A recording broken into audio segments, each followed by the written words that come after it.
నవమణి ఎలా ఉన్నావమ్మా? కదలికలు అవి బాగున్నాయా? ఇప్పుడు 9th మంత్ వస్తుంది. 9th మంత్ వచ్చాక గ్రోత్ స్కాన్ చేస్తాను. ఓకేనా? ఫ్యామిలీ అందరూ చాలా హ్యాపీ మేడం. Okay, good. చాలా స్ట్రగుల్ అయ్యి 5 years ఫేస్ చేశాక ఇక్కడికి వచ్చాక కన్సీవ్ అయ్యాను. అవునవును.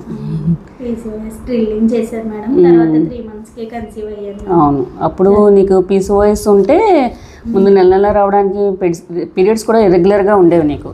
సో డైట్ అన్నీ చెప్పి స్ట్రెస్ అది ఎక్కువ ఫీల్ అవ్వకుండా అన్నీ ఎడ్యుకేట్ చేసి మీకు 3 నెలలు రావడం మందులు పెట్టాం. మందులు పెట్టిన తర్వాత పిల్లల కోసం కూడా మందులు స్టార్ట్ చేస్తాను కదా వెంటనే.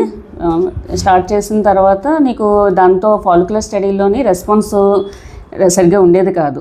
రప్చర్ ఎప్పుడు సైజు పెరగాలి, ఎప్పుడు రప్చర్ అవ్వాలి, అలా అయ్యేది కాదు. సో పీసీఓఎస్ వల్ల ప్రాబ్లం ఉందమ్మా, డ్రిల్లింగ్ ఒకసారి చేయించుకుంటే మంచిదంటే నువ్వు డ్రిల్లింగ్ చేయించు.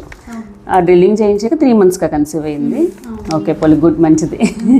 కంగ్రాట్స్. ఇంకా 9th month వచ్చేసింది. ఇంకా 1 month మంచి హ్యాపీ డెలివరీ అవ్వాలి. స్ట్రెస్ కంగారు లేకుండా చూసుకో. ఓకేనా? Best of luck. ఓకేనా? మెడిసిన్స్ జాగ్రత్తగా వాడు, సరిపోతుంది. ఓకే.